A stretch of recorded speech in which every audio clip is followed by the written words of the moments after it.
Most legacy brands convince their customers that they have a heritage, but mostly it's just a story.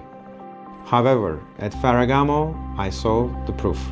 Salvatore Ferragamo was not a shoe genius only. He knew he was building a name for himself. He made a second pair of each custom shoe he built for Hollywood stars to keep one for himself. And I feel that it wasn't for his ego. He knew he was gonna have a museum one day.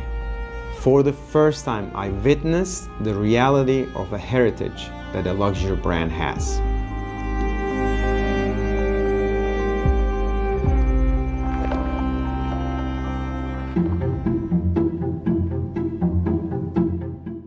In the last video, I asked if I could take a peek behind their production process.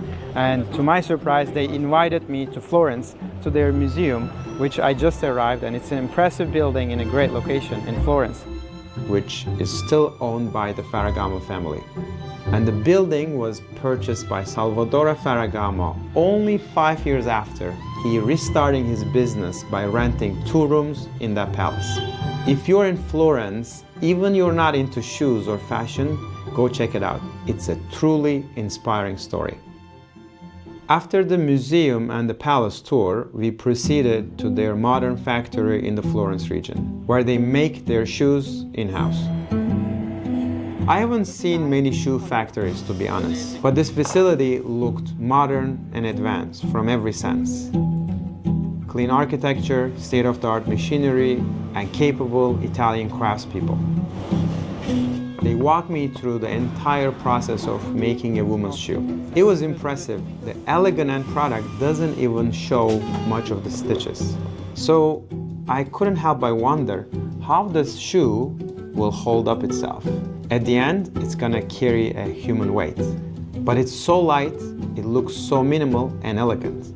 Can it really last a long time, given how much money you're paying for it? That was my question to them. So now I received the third product that we're gonna review from Ferragamo. It's actually the shoe we have been seeing in the making in their factory, and now we have the finished one. Actually, we started from making it, and now we're gonna deconstruct it. So let's open the box and see what's inside. Okay, yeah, this was the shoe we've seen in the making here. Recognize the pattern, the dressed heel, yeah, the heel bottom. Take both of them. It's the lambskin. I've seen the lambskin that they were cutting. It's gorgeous.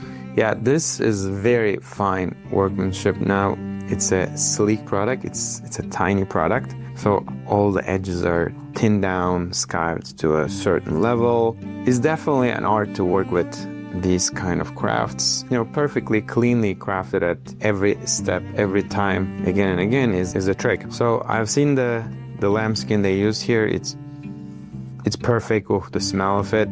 Inside linings all leather. So let's start peeling the layers slowly, and you see what behind the curtain.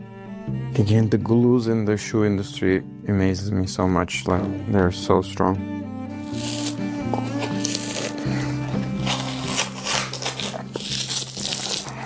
So we're unpeeling the layers, the shoe upper, and the whole thing is glued onto the bottom, which the machines we've seen in the factory, there's only a couple staples, nails here that is going through the shank in the between. This is full sole leather. Cut it and show. This is a full thickness sole leather, vegetable tan leather, completely serving as your sole under the shoe. There's super sharp nails there. And again, it's so nicely montaged together that I'm having difficulty peeling it. Let's see if I can take off the lining leather. So the lining is also another lambskin. There is a padding above the lining. In between is also wrapped with the same lambskin that we see outside. So now this layer is the shank of the shoe, which supports the entire weight of the body. I found the metal shank in between the mold of the shoe, the bottom core of the shoe. I don't know what kind of weight this could support, but this is definitely more than a woman's weight. It's super legit. You can't break it. There's no way. And in the leather side, there's the lining, there's the upper, the lambskin, which is supported with a non-stretch material, nailed down with this super tiny nails, gold looking, perhaps brass nails, that stabilizes the leather into the middle core of the shoe. Okay, let's open the outer and the upper leather and the inner lining. Okay, now separated the upper top level lambskin. I love what I'm seeing. Same thing inside, the inner lining, lambskin and non-stretch materials inside. So in this deconstruction, it was a different learning for me how difficult it is to take apart, because it's so sleek looking shoe. A lot of components are formed and sticked through machinery. Strength and resistance the materials have inside. I was cutting my hands a couple times because it's so hard, the knife doesn't go through it. It's an insanely sharp knife.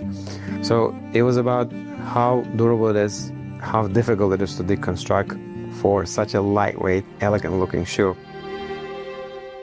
Now, having dissected 3 products from Ferragamo, I have seen the substance behind the label. For the first time, visited their museum, visited their factories, touched to their leathers, talked to their artisans, and saw the heritage in the museum with my own eyes. Everything they claimed and people perceived had a proof behind it, and I got to experience it, thanks to them opening the doors for me. Now I'm convinced that when I buy a Ferragamo piece, I'm not buying a bunch of fluff. It comes with a substantial piece of a heritage coming from a shoe genius, as well as top-of-the-line materials I expect from a luxury brand.